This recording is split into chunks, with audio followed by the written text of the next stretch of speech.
नमस्कार मित्रों, the nationalist view के इस ताज़ा पॉडकास्ट में आपका स्वागत है। और आज हमारे साथ हैं श्री गोपाल कृष्ण अग्रवाल जी, हमारे खास मेहमान। गोपाल जी, आपका बहुत बहुत स्वागत है। नमस्कार। गोपाल जी का मैं एक संक्षिप्त परिचय दे देता हूँ। Gopal ji is a public intellectual. वो भारतीय जनता पार्टी के नेशनल स्पोक्सपर्सन है। आर्थिक विषयों पर उनकी विशेष समझ है और प्रमुख समाचार पत्र पत्रिकाओं में लिखते हैं। समाज के अंदर जो है, खासकर गौ सेवा के काम से जो है वो बड़े पैमाने पर बड़ा जो है व्यापक उनका काम है और जुड़े हुए हैं। और इसके अलावा अन्य सामाजिक आध्यात्मिक कई संगठन जो हैं उनके साथ जो है जुड़े हुए हैं, उन्हें पेट्रोनाइज भी करते हैं, मोटिवेट भी करते हैं। और आजकल की जो जिसको आप ये कहते हैं बड़ी शोर शराबे की दुनिया है, उसके अंदर ही is one of the few saner voices कि जिनसे कि आप चर्चा कर सकते हैं और उस चर्चा में से कुछ अच्छी ठोस बातें निकल सकती हैं। तो सबसे पहले तो मैं गोपाल जी आपका बहुत बहुत धन्यवाद करना चाहूंगा, आपने अपने व्यस्त कार्यक्रम में से समय निकाला।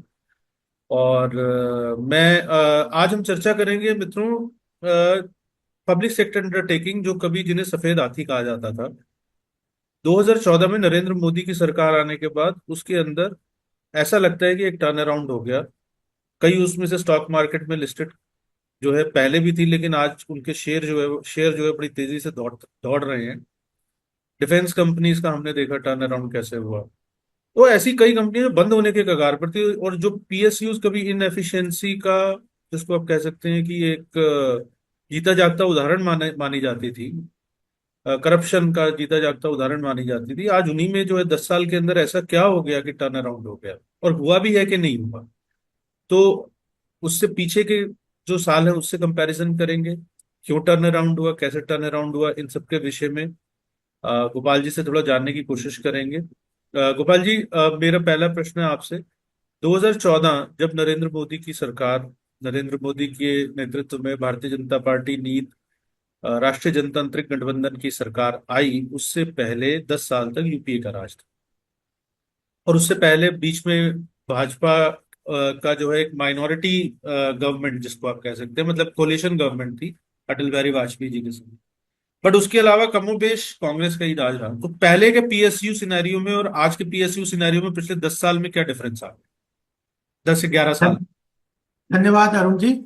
आपसे बात करके हरदम बड़ा अच्छा लगता है कि किसी विषय को जिस तरह से गहराई से आज कई बार जर्नलिज्म में ये गैप हमें नजर आता है कि डेप्थ में ना जाके सुपरफिशियली इश्यूज को टैकल करके एजेंडा ड्रिवन मोर व्यूज अपने इन्फ्लुएंस करना, वह एक तरीके से एक चलन चल गया, उससे बदलाव एक लगता है। तो आपसे बात करके हरदम हमें भी बहुत आनंद आता है और आपके माध्यम से आपके श्रोताओं तक अपनी बात पहुंचे और उनको रियलिटीज के साथ एक निष्पक्ष, ठीक है सरकार का मैं स्पोक्स पर्सन भी हूं, लेकिन एक वर्क चैलेंजेस को और चुनौतियों को अगर सरकार आइडेंटिफाई नहीं करती, एक्सेप्ट नहीं करती, तो फिर उनको करेक्ट करने का जो मार्ग है वो प्रशस्त नहीं होता। तो मैं हरदम इस बात पे भी पूरी तरह से ध्यान में रखते हैं कि चुनौतियों और चैलेंजेस को एक्सेप्ट करना चाहिए और करते भी हैं हम, और तभी उसमें आगे बढ़ सकते हैं।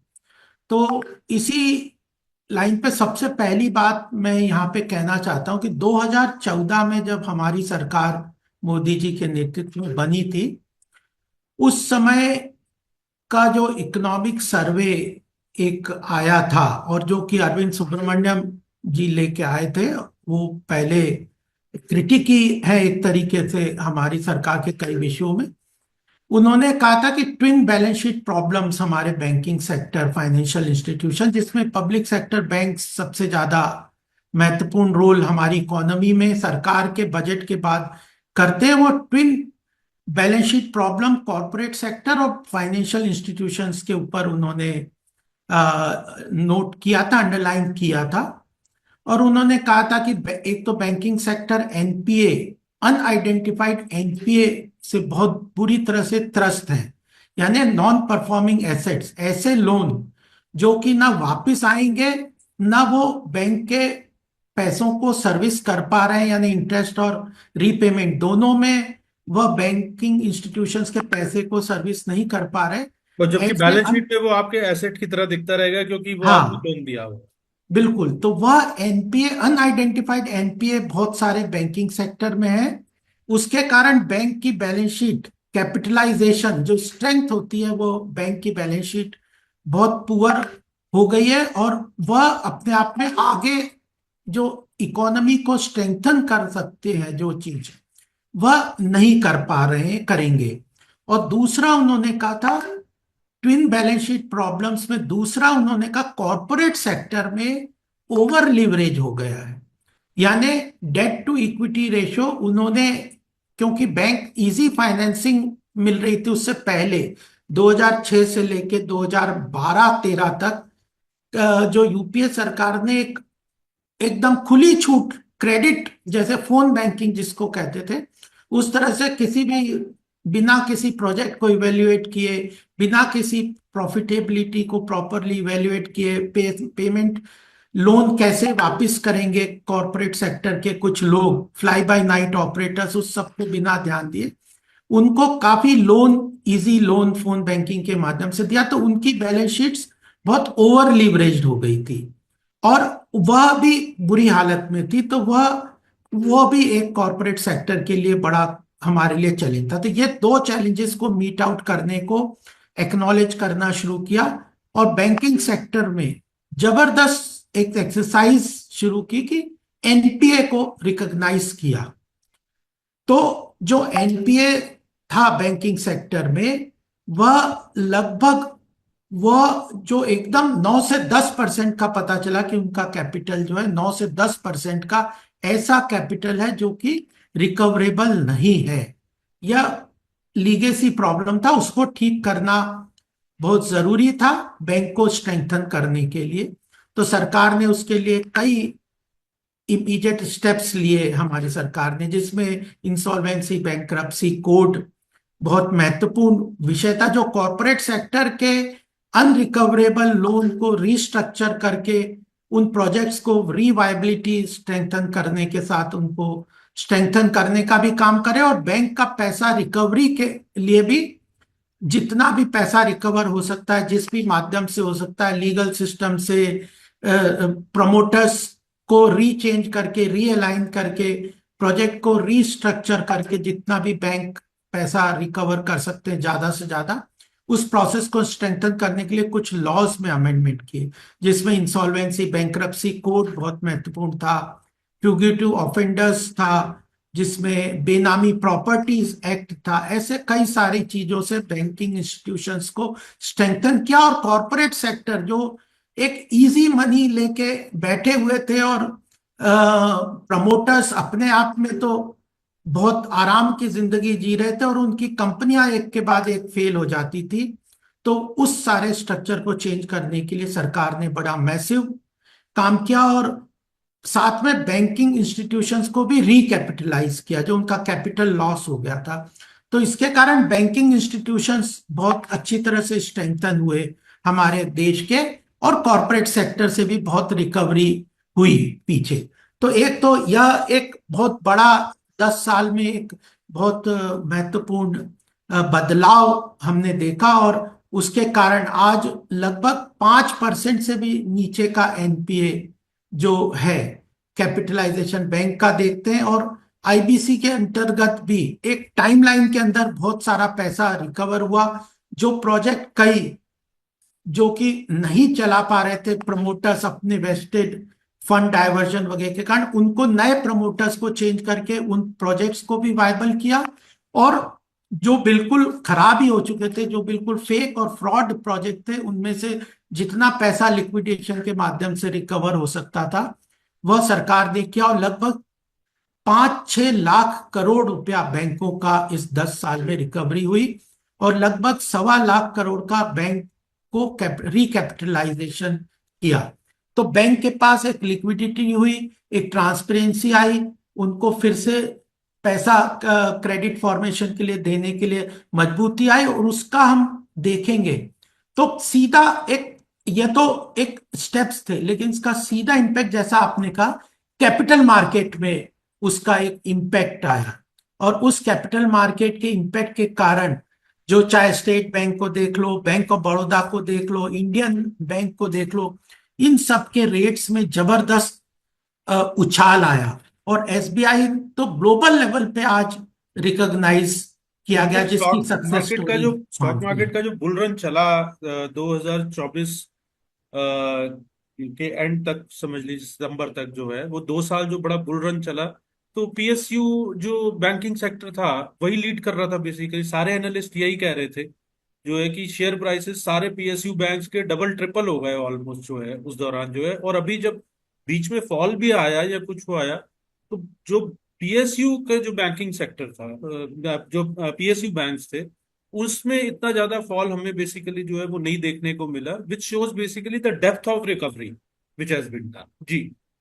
तो ये जो कैपिटल फॉर्मेशन की आवश्यकता थी, क्योंकि गवर्नमेंट की फाइनेंसिंग के बाद जिस तरह का कैपिटल फॉर्मेशन के लिए बैंक बड़ा रोल करते थे, उसको पूरी तरह स्ट्रेंथन करके सरकार ने एक बड़ा रिसोर्स जनरेशन बैंक के थ्रू किया, जिसके कारण जो कई सेक्टर्स आइडेंटिफाई किए गए, जिसके अंदर एग्रीकल्चर सेक्टर, एमएसएमई सेक्टर, जो स्टार्टअप, स्टैंड अप, ऐसे जो सेक्टर्स में जो फाइनेंसिंग की आवश्यकता थी, वह बैंक फिर से प्रायोरिटी सेक्टर लैंडिंग जिसको कहते हैं उसके लिए स्ट्रेंथन, उनकी स्ट्रेंथ बनी और वो आगे बढ़े। ये तो एक फाइनेंशियल इंस्टीट्यूशंस का एक रिकवरी का पाता। ऐसा ही मैं आपको कुछ डेटा भी देना चाहूंगा कि उसके बाद सरकार का ध्यान आया कि जो और पीएसयूज है, जो लगभग 2013-14 में लगभग total operating public sector enterprise थे, वो 234 के करीब थे। वह 2023-24 में 272 के करीब हुए। और उसमें सबसे महत्वपूर्ण है कि जो total gross revenue public sector undertakings का था, दूसरा फोकस एरिया हमारी सरकार ने फिर किया कि जो हमारे ये लगभग 250-300 के करीब, 250 पब्लिक सेक्टर अंडरटेकिंग्स थे, जिसको अभी अरुण जी आपने कहा कि व्हाइट एलिफेंट कहते थे। व्हाइट एलिफेंट कहते थे, ये तो लॉस मेकिंग है, करप्शंस के डेन है, मिनिस्टर्स की अपनी बपौती बन गए हैं, उनके अपने जो अलग अलग आवश्यकताओं को पूर्ति करने के, और ब्यूरोक्रेसी के अपने प्लेसमेंट के जो एरियाज बन गए, पोस्ट रिटायरमेंट या अपने उनके फैमिली लोगों के प्लेसमेंट के जो वेन्यू बन गए। तो ऐसे 250-300 जो रियल एसेट्स हैं, अल्टीमेटली हमारे देश में गवर्नमेंट डिपार्टमेंट के बाद, पब्लिक सेक्टर अंडरटेकिंग्स के बाद सबसे ज्यादा एसेट्स हैं, रिसोर्सेस हैं, प्रोडक्शन के कैपेसिटी है, मिनरल्स हैं, ऑयल रिजर्व्स हैं, डिफेंस के अंदर है, मैन्युफैक्चरिंग के लिए स्ट्रेटेजिक एरियाज के अंदर उनकी प्रेजेंस है, ऑयल, एनर्जी, डिफेंस, स्पेस, ऐसे जो मैन्युफैक्चरिंग और जो शिपिंग, जो एरियाज जिसको कहते थे कि इकोनॉमी के पिलर्स हैं, स्ट्रेंथ है, उन सब एरियाज में लॉन्ग टाइम में पब्लिक सेक्टर अंडरटेकिंग को एनविसाज किया था। लेकिन during the period from after around 1950 से लेके जो 2013-14 तक, ये सारे public sector undertaking lethargy, reforms नहीं थे, फिर करप्शन के डेन बनने के कारण वह पूरी तरह से एक वाइट एलिफेंट बन के ड्रेन करने लग गए थे गवर्नमेंट के रिसोर्सेज के। इसकी तरफ पूरा ध्यान गया और उसमें बहुत महत्वपूर्ण बदलाव किए, उनके अंदर रिफॉर्म्स लेके आए, उनके अंदर से करप्शन खत्म किया, उसके अंदर जो ब्यूरोक्रेटिक इंटरफेरेंस था, मिनिस्ट्रियल इंटरफेरेंस खत्म किया, उन बोर्ड्स को रिस्ट्रक्चर किया, उन बोर्ड्स को इंडिपेंडेंस दी, उनकी फाइनेंशियल डिसीजन मेकिंग को इंडिपेंडेंट किया। ऐसे कई सारी चीजों का, जिसको कि मैं अभी आपके सामने संक्षिप्त में लिस्ट भी कर दूंगा, उन सब के कारण ये पब्लिक सेक्टर अंडरटेकिंग ने 2014 के और 2022-23 जिसका डेटा हमारे पास अभी ऑथेंटिक डेटा आरबीआई और मिनिस्ट्री ऑफ फाइनेंस की तरफ से है, उन्होंने एक मार्क्ड डिफरेंस देखा। उस मार्क डिफरेंस का बहुत महत्वपूर्ण कारण ये रहा कि उनकी परफॉर्मेंस बेटर हुई, उनकी ऑपरेशनल एफिशिएंसी बेटर हुई, उनकी मार्केट कैपिटलाइजेशन, जैसे बैंकिंग सेक्टर में मार्केट कैपिटलाइजेशन बहुत महत्वपूर्ण तरीके से बदली। ऐसे ऐसे जैसे HAL का एक समय आप समझते थे जब पब्लिक डोमेन में था, even opposition, political class, bureaucracy सब कह रहे थे कि हिंदुस्तान एरोनॉटिक्स इतना लॉस में चला गया है, उसको बंद कर देना चाहिए। आज वह लगभग 40 से ऊपर एयरक्राफ्ट ऑलरेडी तेजस डोमेस्टिकली मैन्युफैक्चर्ड हमारी डिफेंस फोर्सेस को सप्लाई कर चुका है। 6 कंट्रीज को उसी एयरक्राफ्ट को एक्सपोर्ट के उसके पास ऑर्डर है। 80, लगभग 84 नए एयरक्राफ्ट बनाने का डोमेस्टिक डिफेंस रिक्वायरमेंट के अंदर उसके पास ऑर्डर्स हैं। तो ऐसे कई सक्सेस स्टोरीज हैं, जैसे SBI की सक्सेस स्टोरीज है, हिंदुस्तान एरोनॉटिक्स की सक्सेस स्टोरीज है। उसके बाद जो सक्सेस स्टोरीज में हम देखते हैं कि शिपिंग कॉरपोरेशन, मैज़गॉन डॉक जो कि बिल्कुल बंद सी पड़ी हुई थी, और कोविड के समय में जो शिपिंग इंडस्ट्री, चाइना ने ग्लोबल ट्रेड को कंट्रोल कर रखा था कि मेजर कंटेनर और शिपिंग इंडस्ट्रीज, शिपिंग लाइंस उनके पास कंट्रोल में है, तो ग्लोबल सप्लाई चेन को जिस तरह से वो कंट्रोल करते थे, हमारे पास अपनी कोई शिपिंग इंडस्ट्री, ऐसी शिपिंग लाइंस नहीं थी, ऐसी ग्लोबल शिपिंग लाइंस नहीं थी। तो शिपिंग कॉरपोरेशन, मैजेगॉन डॉक, ऐसे सब चीजों को जो डिफेंस की रिक्वायरमेंट को भी पूरे करते हुए, इनको पूरी तरह से सरकार ने रिवाइव किया स्ट्रेटेजिक लेवल पे, जो बहुत अच्छी तरीके से सरकार की आवश्यकताओं को, देश की आवश्यकताओं को, सिक्योरिटी को कर सकते हैं। पावर फाइनेंस कॉरपोरेशन ने जिस तरह से सक्सेस स्टोरीज है, पावर फाइनेंस कॉरपोरेशन जो डिस्कॉम में इलेक्ट्रिसिटी बहुत महत्वपूर्ण तरीके से देश की आवश्यकता है, वो पावर फाइनेंस कॉरपोरेशन उन प्रोजेक्ट को फाइनेंस करती है, वो डिस्कॉम को फाइनेंस करती है। उसमें हमने बहुत सारी रिवाइवल देखी।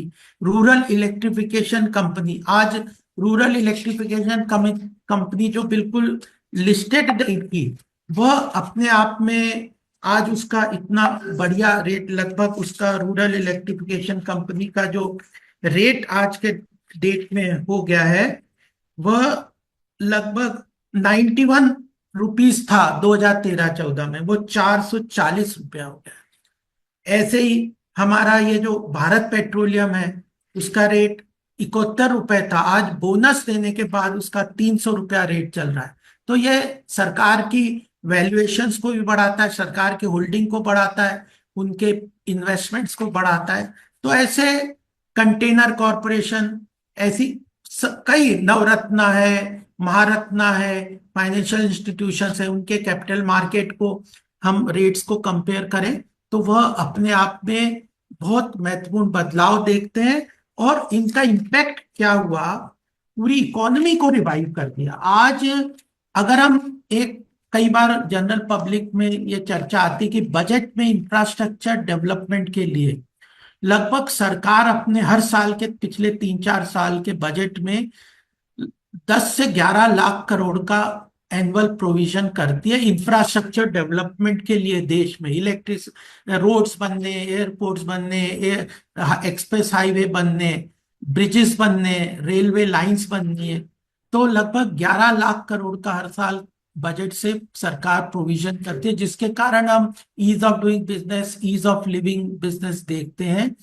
ऐसा ही लगभग इसके बराबर का 10 से 12 लाख करोड़ का कैपिटल एक्सपेंडिचर हमारी पब्लिक सेक्टर अंडरटेकिंग्स कर रही है, जिनके कारण नए नए प्रोजेक्ट्स आ रहे हैं, नए नए एक्सप्लोरेशंस आ रहे हैं, नए नए डिफेंस रिसर्च एनालिसिस हो रहे हैं, एनर्जी के सेक्टर में हो रहे हैं, स्पेस टेक्नोलॉजी के सेक्टर में नए नए प्रोजेक्ट्स आ रहे हैं। रेलवे अपने आप में, रेलवे की कंपनियों का अगर आप एनालिसिस करेंगे, इरकॉन, राइट्स, ऐसी सब कंपनियों का इन्होंने जबरदस्त ग्लोबल लेवल पे परफॉर्मेंस किया। They are getting orders. अगर इन पब्लिक सेक्टर अंडरटेकिंग्स के हम ऑर्डर बुक को जाएं तो आज एक एक कंपनी के पास 1-1 लाख करोड़ के ऑर्डर हैं, जिनके पास लोगों को लगता था कि इन कंपनियों को बंद कर देना चाहिए। तो चीजें हैं, कैपिटल मार्केट एक इंडिकेटर है, उनकी मार्केट कैपिटलाइजेशन बहुत महत्वपूर्ण तरीके से बताती है। मैं आपको कुछ ही फिगर देता हूं। 275 के करीब पब्लिक सेक्टर अंडरटेकिंग्स है हमारी। उसके अंदर उनका जो ग्रॉस रेवेन्यू था 2013-14 में 20 लाख करोड़ का था, और आज 10 साल में वो बढ़ के लगभग 40 लाख करोड़ का हो गया, दुगना हो गया है। पेड अप कैपिटल लगभग 2 लाख करोड़ का था, वह अब टोटल पब्लिक सेक्टर अंडरटेकिंग का 5 लाख करोड़, मतलब 2.5 गुना बढ़ गया है। इन्वेस्टमेंट 10 लाख करोड़ का था 2013-14 का, मैं फिगर बता रहा हूं, आज 25 लाख करोड़ का हो गया। तो इन्होंने इकोनॉमी को कितना प्रोपेल किया, और ये सारे हैं स्ट्रेटेजिक सेक्टर में। या कोई एमएनसी की तरह कोई बॉटल फर्नीचर और ये नहीं बना रहे। यह देश की अर्थव्यवस्था को मूल आवश्यकताओं को पूर्ति करने वाले कंपनियां हैं। और फिर उसके बाद इनका जो प्रॉफिट है लगभग 1.5 लाख करोड़ का था, वो बढ़ के 2.5 लाख करोड़ का जो हो गया, कि एनुअल प्रॉफिट में बता रहा हूं। वह पब्लिक सेक्टर अंडरटेकिंग्स जो कंट्रीब्यूट करती हैं, जो सरकार का जो कंट्रीब्यूशन है उनका प्रॉफिट में, जो हमारे बजट में काम आता है, विभिन्न योजनाओं में सरकार के काम आता है, और उनका टैक्स वगैरह का कंट्रीब्यूशन जो है वह 2,20,000 करोड़ था 2013-14 में। इस 10 साल में 4,58,000 करोड़ हो गया। हमारा टोटल अगर बजट हम देखें जो सरकार का रेवेन्यू है वो 45 लाख करोड़ का है लगभग। तो उसमें 10% जो है पब्लिक सेक्टर अंडरटेकिंग कंट्रीब्यूट कर रही है। आज 15 लाख से ऊपर एम्प्लॉयज उनके हैं, और वह उनकी नेटवर्थ जो आज 17.5 लाख करोड़ की होगी। तो डेटा को अगर हम एनालिसिस करें और यह देखें, सक्सेस स्टोरीज को देखें, तो यह एक तरीके से बहुत महत्वपूर्ण पब्लिक सेक्टर अंडरटेकिंग के अंदर सरकार अचीव कर पाई है। इनमें बहुत महत्वपूर्ण तरीके से यह फोकस तरीके से हुआ।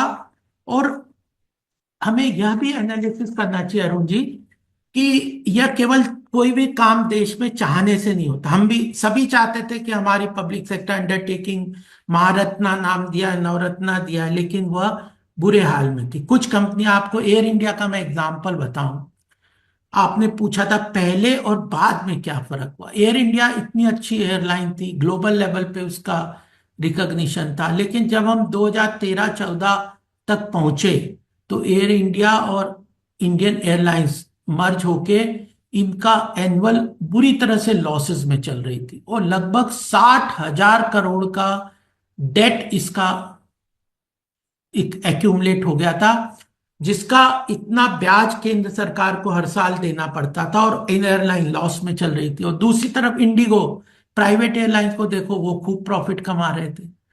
तो जो फाइन मैनिपुलेशन हुआ, जो मिसमैनेजमेंट हुआ, और ऐसी कंपनी जो कि सरकार अच्छी तरह से नहीं चला सकती और जो लायबिलिटी बन गई थी, उन कंपनियों को डिसइन्वेस्टमेंट किया गया। एयर इंडिया को आज टाटा के हाथ में देके सरकार ने उस जो हर साल उस 60,000 करोड़ पे ब्याज की जो लायबिलिटी बनती थी और वह अपने आप में एक लॉस एक्यूमुलेट होता जा रहा था, उस सबको एक इंटेलिजेंटली, एफिशिएंटली और एक लॉन्ग टर्म पर्सपेक्टिव से उसको डिसइन्वेस्टमेंट किया। एयरलाइन को टाटा को दे दिया चलाने के लिए, उन्होंने बिड किया, उन्होंने मैक्सिमम बेस्ट किया, और सरकार ने को लगा कि वो सबसे अच्छी तरह चला सकते थे, क्योंकि जमशेद टाटा जी ने इस एयरलाइन को शुरू किया था, उनके साथ उनका Tatas have a good emotional भी था। रेपुटेशन। और उसके जो एसेट्स थे वो सरकार ने रख लिए, ताकि जो लाइबिलिटीज जो थी वो सरकार उसकी तरह पूरी करे, और कंपनी में वो लाइबिलिटीज के साथ तो कोई भी नहीं चला सकता, तो उसके जो बहुत सारे एसेट्स थे उसको मोनेटाइज करके सरकार ने लाइबिलिटीज को अपनी तरफ से उसको पूरा करने का काम किया, और एयरलाइन को डिसइन्वेस्टमेंट किया। सेल का एग्जांपल मैं देना चाहता हूं। सेल एक समय 7 रुपए में उसका रेट हो गया था, सेल का केवल, और इतना बुरा हाल था, सरकार ने उसमें तीन महत्वपूर्ण सब्सिडी थी जो सरकार उसमें उसमें लॉस हो रहा था उस सेल को, उन सब तीन सब्सिडीज को डिसइन्वेस्टमेंट किया। और आज सेल का रेट अगर हम देखें तो स्टील अथॉरिटी ऑफ इंडिया एक समय 8-10 रुपए के शेयर का रेट था, आज उसका 116 रुपए का रेट है। तो और उसकी तीन सब्सिडी कंपनी जो उसको लॉस वो उसमें वो कर रही थी उसके अंदर, तो उन तीन कंपनीज को सरकार ने डिसइन्वेस्ट किया। तो इस तरह से स्ट्रेटेजिकली इंपॉर्टेंट रिस्ट्रक्चरिंग किया जो सरकार नहीं चला सकती थी, प्राइवेट सेक्टर में एफिशिएंटली रिस्ट्रक्चर करके चल सकती थी, उस कंपनियों को प्राइवेट सेक्टर में दिया।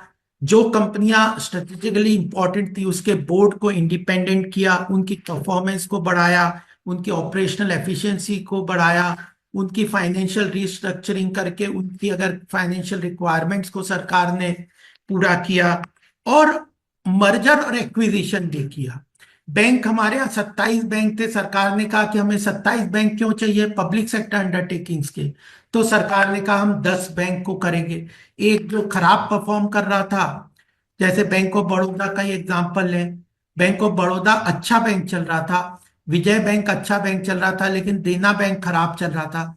तो सरकार ने देना बैंक, विजय बैंक को बैंक ऑफ बड़ौदा में मर्ज करके तीन बैंक को एक कंसोलिडेटेड, विजय बैंक का साउथ में प्रेजेंस थी, बैंक ऑफ बड़ौदा की नॉर्थ में थी, देना बैंक की वेस्ट में प्रेजेंस थी। तो एक कंसोलिडेट करके एक नेशनल लेवल पे एक बैंकिंग स्ट्रक्चर खड़ा किया, और इंटीग्रेटेड करके उनके एक्सपेंडिचर को भी कम किया, उनकी ब्रांचेस नेटवर्क को एक एफिशिएंट सिस्टम से लेके आए, और आज bank of Baroda global level पे 140 जगहों पे विदेशों में उसका प्रेजेंस है। तो ऐसे ही एसबीआई का, तो इस तरह से बड़ा महत्वपूर्ण तरीके से हाँ जी, सरकार मैं ने आपसे ये जानना काम चाह रहा था किया। कि गोइंग अहेड मतलब जो है ये turn around, it's a brilliant very motivational story. Basically it is beyond, मतलब कुछ चीजें होती हैं जो राजनीतिक दायरों से परे होती हैं और सरकारें कंटिन्यूटी में काम करती हैं। तो मुझे लगता है कि ये एक बड़ी मोटिवेशनल स्टोरी है, और ये इसलिए मोटिवेशनल स्टोरी है कि सरकारी तंत्र के ऊपर सरकारी तंत्र के नाम असफलताएं ज्यादा होती हैं, सफलताएं कम होती हैं। तो और खासकर जहाँ पे लोकतंत्र है, and specially in south Asia, तो इसलिए जो है ये मुझे लगता है ये टर्न अराउंड करना, इट ऑल्सो शोज, जो अंग्रेजी की कहावत है कि जो है where there is a will there is a way, जहाँ चाह वहां राह। अगर आपका रिजॉल्व पक्का हो तो आप सरकारी तंत्र से भी बहुत एफिशिएंटली काम ले सकते हैं। ये एक तो वो है। दूसरा, गोइंग अहेड जो है, आपको क्या लगता है कि क्योंकि जैसे अभी थोड़ा ट्रम्प जो है उनके आने के बाद थोड़ा सा टैरिफ्स को लेके भी, हालांकि मेरा अपना व्यक्तिगत रूप से ये मानना है कि it is all about positioning, but still थोड़ी वोलेटिलिटी तो ग्लोबल एरिना में है ही।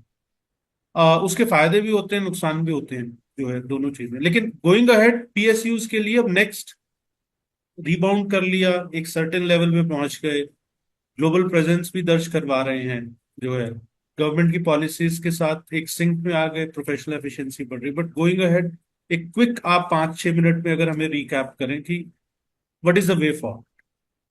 देखिए, ट्रम्प साहब ने जो एक टैरिफ का जो रेसिप्रोकल टैरिफ का अनाउंसमेंट 2 अप्रैल को किया, इसने ग्लोबल ट्रेड और कॉमर्स में एक टर्मोइल क्रिएट किया, और उस टर्मोइल से सब लोगों को एक चैलेंज क्रिएट हो गया ग्लोबल ट्रेड में। लेकिन 9 अप्रैल को उन्होंने एक 90 डेज का एक विंडो क्रिएट कर दी कि आप बायलेटरल ट्रेड एग्रीमेंट को करके आप अगर इस चीज को जो टैरिफ का जो डाइकोटॉमी है, जिसको वो कह रहे हैं कि हमारा इतना डेफिसिट कई कंट्रीज के साथ बढ़ गया है कि हमारा इंपोर्ट बहुत ज्यादा हो रहा है, एक्सपोर्ट नहीं हो रहा, due to different tariff, high tariff in some of the countries, इसको आप रियलाइन करते हैं, तो हम लोग एक बेटर ग्लोबल ट्रेड की तरफ जा रहे हैं। ये उनका कहना था। हर आदमी को मागा करके, मेक अमेरिका ग्रेट अगेन, हर आदमी को नेशनल इंटरेस्ट हर कंट्री को देखने का अधिकार भी है, इस चीज को हम भी मानते हैं, वो भी करते हैं। तो ग्लोबल जियोपॉलिटिक्स को हम अगर कंट्रोल नहीं कर सकते तो we have to align our working into that. और इसमें भी आपने एक महत्वपूर्ण बात अभी उठा दी है, मैं एक बात आपको अंडरलाइन करता हूँ। 2010 में हमने आसियान कंट्रीज से मल्टीलेटर ये जो आसियान कंट्रीज से एग्रीमेंट, ट्रेड एग्रीमेंट्स किए 11 कंट्रीज के साथ। उसमें हिंदुस्तान की मैन्युफैक्चरिंग सेक्टर को बड़ा जबरदस्त नुकसान हुआ, क्योंकि इन कंट्रीज के साथ हमने जो लो टैरिफ का इंपोर्ट को अलाउ कर दिया, तो चाइना या कुछ कंट्रीज ने इन चीजों में अपनी मैन्युफैक्चरिंग शिफ्ट करके वहां के थ्रू इंडिया में अपने माल को डंप करना शुरू किया। और लो टैरिफ के कारण हम लोग उनके हमारी मैन्युफैक्चरिंग सेक्टर को बहुत ज्यादा कॉम्पिटिटिव रूप में नुकसान हुआ। तो हम जब 2013-14 में हमारी सरकार आई, सबसे पहले हमने आसियान कंट्रीज के साथ जो मल्टीलेटरल ट्रेड एग्रीमेंट था उसको रोका। हमने कहा धीरे धीरे ये हो रहा था, एक चीज विजन की बात है, मैं मोदी जी की आपके सामने बताना चाहूँ। उस वक्त ये विजन था, ये माना गया हम लोगों के साथ कि ये जो मल्टीलेटरल ट्रेड प्लेटफॉर्म है जिसमें मोस्ट फेवर्ड नेशन अगर आप एक को देते हो तो सारी उस कंट्रीज में जितने भी कंट्रीज हैं उन सबको आपको मोस्ट फेवर्ड नेशन का स्टेटस देना पड़ेगा। आप डिस्क्रिमिनेट नहीं कर सकते कि किसके साथ कैसे हमारे रिलेशन है, इकोनॉमिक रिलेशन क्या है हमारा, उसके साथ डेफिसिट क्या है, हमारी स्ट्रेंथ वीकनेस क्या है उसकी क्या, उसके साथ हम बायलेटरल ट्रेड एग्रीमेंट में इन सबको देख के कर सकते हैं। लेकिन multilateral trade agreement, multilateral platforms में WTO, गैट और उनके थ्रू, ये जो सार्क और इन सब के थ्रू वो नहीं कर सकते, आसियान, आरसेप।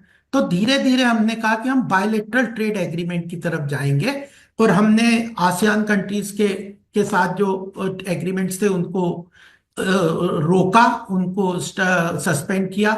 उसके बाद आरसेप पे चाहे 15 कंट्रीज का जो ग्रुप था ट्रेड, जिसको चाइना लीड कर रहा था, बहुत प्रेशर डाल रहा था बिल्ड जी रोड जी। इन्वेस्टमेंट के थ्रू, से we walked out of that तो बिल्कुल। उसको रोका। और हम लोगों ने फोकस किया कि हम bilateral trade agreement in countries की बजाय यूरोप, ऑस्ट्रेलिया, यूएई में, इंग्लैंड, यूएसए, इस तरफ फोकस कर दिया। और लास्ट 8-10 साल में हम देखेंगे हमने ऑस्ट्रेलिया के साथ बायलेटरल ट्रेड एग्रीमेंट किया जो हमारे बेनिफिट, हमारे म्यूचुअल बेनिफिट में बेटर है। यूएई के साथ किया, इंग्लैंड के साथ किया, अलग यूरोपियन कंट्रीज जर्मनी जैसे के साथ किया। अब यूएसए के साथ बहुत तेजी से कोशिश कर रहे हैं कि बायलेटरल ट्रेड एग्रीमेंट में जाए, जो वो भी चाहते हैं। तो हमें जो सब अपनी मैन्युफैक्चरिंग की सप्लाई चेन है जिसमें डोमेस्टिक MSME सेक्टर भी है और हमारी बड़ी बड़ी मैन्युफैक्चरिंग कंपनीज भी हैं, PSUs भी हैं, सब में इस मैन्युफैक्चरिंग सेक्टर का फायदा, जो कि एम्प्लॉयमेंट जनरेशन भी करती है और कैपिटल, प्राइवेट कैपिटल फॉर्मेशन में भी महत्वपूर्ण काम करते हैं। क्योंकि हर चीज में सरकार ही कैपिटल इन्वेस्टमेंट करती रहेगी, इन्वेस्टमेंट तो प्राइवेट भी होगा, PSUs का भी होगा, सरकार भी करेगी, तब इकोनॉमी ग्रो होगी। इकोनॉमी में नया एरिया डेवलप होंगे, मैन्युफैक्चरिंग होगी, तब एम्प्लॉयमेंट जनरेशन होगा। तो प्राइवेट कैपिटल फॉर्मेशन भी महत्वपूर्ण है और एम्प्लॉयमेंट जनरेशन को महत्वपूर्ण आगे ले जाने के लिए मैन्युफैक्चरिंग सेक्टर को आगे ले जाना है, बढ़ाना है, तो उसके लिए सप्लाई चेन को स्ट्रेंथन करना पड़ेगा। और जब सप्लाई चेन करते हैं, जैसे आप मोबाइल का एग्जांपल लेते हैं, हम मोबाइल एक सक्सेस स्टोरीज है। एक समय केवल 2 मोबाइल कंपनीज भारत में, आज 200 से ऊपर है। और इवन एप्पल जैसे, फॉक्सकॉन जैसी कंपनीज अपना पूरा शिफ्ट कर रही है मैन्युफैक्चरिंग, एप्पल के फोन को इंडिया में चाइना से निकाल रही है और ग्लोबल लेवल पे यहाँ ला रही है। और लगभग 60% हम मोबाइल फोन यूएस की रिक्वायरमेंट इंडिया से फुलफिल करते हैं। तो लेकिन हम मोबाइल बनाते हैं, असेंबल होता है, मैन्युफैक्चरिंग होता है, तो कुछ पार्ट्स हम भी बाहर से लेते हैं। कुछ फॉरवर्ड इंटीग्रेशन और बैकवर्ड इंटीग्रेशन, सप्लाई चेन की आवश्यकता होती है। तो इन चीजों को ध्यान में रखते हुए हमने बायलेटरल ट्रेड एग्रीमेंट कंट्रीज के साथ किए हैं। उसी के कारण ऑटोमोबाइल इंडस्ट्रीज हमारी बहुत अच्छी तरह से तेजी से जा रही है, हमारी फार्मास्यूटिकल इंडस्ट्री बहुत अच्छी तरह से आगे बढ़ रही है, मोबाइल इंडस्ट्री बहुत अच्छी तरह से बढ़ रही है, डिफेंस इंडस्ट्री बहुत अच्छी तरह से बढ़ रही है। तो इसमें PLI भी सरकार लेके आई है, production linked incentive scheme 14 sectors में। सेमीकंडक्टर एक हमारे अंदर एक हिंड्रेंस क्रिएट करता था कि जो चिप्स बननी है कंप्यूटर में, सभी चीजों में आजकल चिप टेक्नोलॉजी में हमारे यहाँ बिल्कुल कोई इन्वेस्टमेंट नहीं था, कोई कंपनी एक भी नहीं थी। सरकार ने उसके ऊपर पहला 90,000 करोड़ का एक प्रोडक्ट लिया, रिन्यूएबल एनर्जी, ग्रीन हाइड्रोजन, जिसके अंदर बहुत हमारी एनर्जी सिक्योरिटी के लिए बहुत आवश्यकता थी। उसके अंदर हमारे यहाँ कोई रिसर्च डेवलपमेंट इंसेंटिव सरकार का कोई फोकस नहीं था। अब सरकार ने एथेनॉल, डोमेस्टिक एग्रीकल्चर सेक्टर को भी फायदा होगा, एथेनॉल के मिक्सिंग से पेट्रोल का हमारा इंपोर्ट भी कम होगा। 20% एथेनॉल मिक्सिंग का पेट्रोल डीजल में फोकस तरीके से काम लाया। अब 14-15% हम करने भी लग गए, जीरो था एथेनॉल मिक्सिंग का। अब हमारी पेट्रोलियम कंपनीज 14-15% एथेनॉल मिक्सिंग करती है, तो हमारे एग्रीकल्चर के जो जो पराली और इस तरह की वो, तो उससे एथेनॉल बन जाता है। रस्क है उससे एथेनॉल बन जाता है, गन्ने से एथेनॉल बन जाता है। तो हमारी फॉरेन एक्सचेंज भी बचती है। तो defence, mobile, automobile components, pharmaceuticals, chip technology, और ये जो जो in renewable energy, in areas में हमारी पब्लिक सेक्टर अंडरटेकिंग भी इन्वेस्ट कर रही है, हमारी सरकार भी उसमें सपोर्ट कर रही है, प्राइवेट जो कंपनीज है उनको भी एनकरेज कर रहे हैं कि चीजों को, और हम अपनी पूरी बेसिकली सप्लाई चेन को सारे स्ट्रेंथन। जो स्टॉक होल्डर्स हैं, स्टेक होल्डर्स सॉरी, जो है वो सारे के सारे अब एक सिंक में काम कर रहे हैं।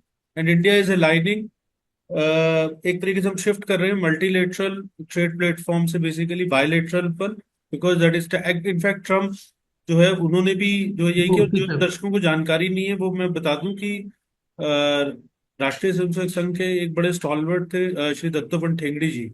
तो ठेंगड़ी जी जो है उन्होंने भारत बहुत, he was one of the tallest intellectuals basically in post independence India.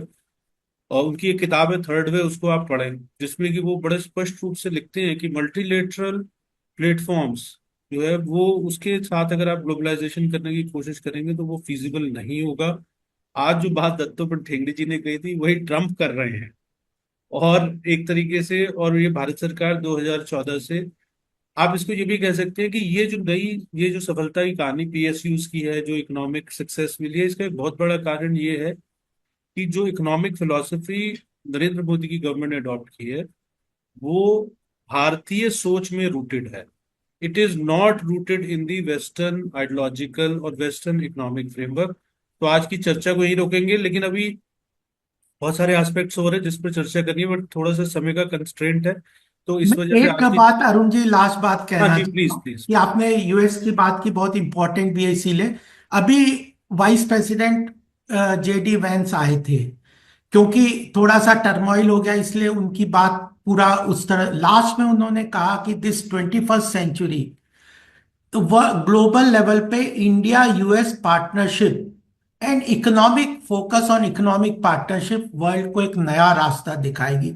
इतना बड़ा स्टेटमेंट। तो India is on the path of good relations with US and strengthen even this, जो चैलेंज है रेसिप्रोकल ट्रैफिक का, उसको भी हम एक अपॉर्चुनिटी की तरफ से की तरह यूज करके मैं अपनी मैन्युफैक्चरिंग सेक्टर को स्ट्रेंथन करके करने का काम पूरी तरह से कर रहे हैं। और खासकर डिफेंस में, कि almost 68% of our defence requirement आज हम डोमेस्टिकली प्रोड्यूस करें, जो एक समय में 70-80 और 90% तक हम अपनी डिफेंस रिक्वायरमेंट इंपोर्ट करते थे। तो यह एक तरीके से एक बदलाव है। एक एक इंडिविजुअल सेक्टर्स को ये इकोनॉमी ऐसा नहीं हो सकता कि इट इज अल्टीमेटली 360 डिग्री का व्यू लेके मल्टीपल ऑप्शंस को बैलेंस करके जो बेस्ट ऑप्शन होता है। परफेक्ट हम जियोपॉलिटिक्स को कंट्रोल नहीं कर सकते, लेकिन जियोपॉलिटिकल सिचुएशन में अपनी स्ट्रेंथ को लीवरेज करना, अपनी वीकनेसेस को मजबूती प्रदान करना, और ग्लोबल लेवल के रिलेशंस को डिप्लोमेटिकली कैसे हम बेटर इकोनॉमी के अंतर्गत कर सकते हैं, तो उस सारी स्ट्रेटेजी को लेके चल रहे हैं। तो मुझे बहुत लगता है बहुत धन्यवाद आप आपका गोपाल जी। और हम लोग जल्दी मिलेंगे, नए विषयों पर चर्चा करेंगे। और अब गोपाल जी का के साथ हमारा पहला पॉडकास्ट था, लेकिन हम उम्मीद करते हैं कि गोपाल जी जो है वो हमारे साथ लगातार जुड़े रहेंगे। और खासकर चूंकि आर्थिक विषयों पर जो है वो एक रिटोरिक से बात नहीं बनती है, रिटोरिक से तो किसी विषय पे भी बात नहीं बनती, लेकिन आर्थिक विषयों पे खासकर। एंड दर्शकों को ध्यान रखना चाहिए कि it is not the politics which govern the economics, it is the economics which govern the politics. अब पूरी दुनिया की राजनीति अर्थनीति से चलती है, तो इसलिए अर्थनीति को समझना जरूरी है, और गोपाल जी हमारे को उस अर्थनीति को समझने में जो है वो मदद करेंगे, गाइड करेंगे, हैंड होल्डिंग करेंगे। तो गोपाल जी आपका बहुत बहुत धन्यवाद। और दर्शकों से आग्रह है कि वीडियो अच्छा लगा हो तो शेयर करें, लाइक करें और चैनल को सब्सक्राइब करें। और जल्दी मिलेंगे एक नए विषय के साथ। तब के लिए नमस्कार गोपाल जी, बहुत बहुत धन्यवाद। आपका बहुत बहुत धन्यवाद, हमें बहुत अच्छा लगा आपसे बात करके।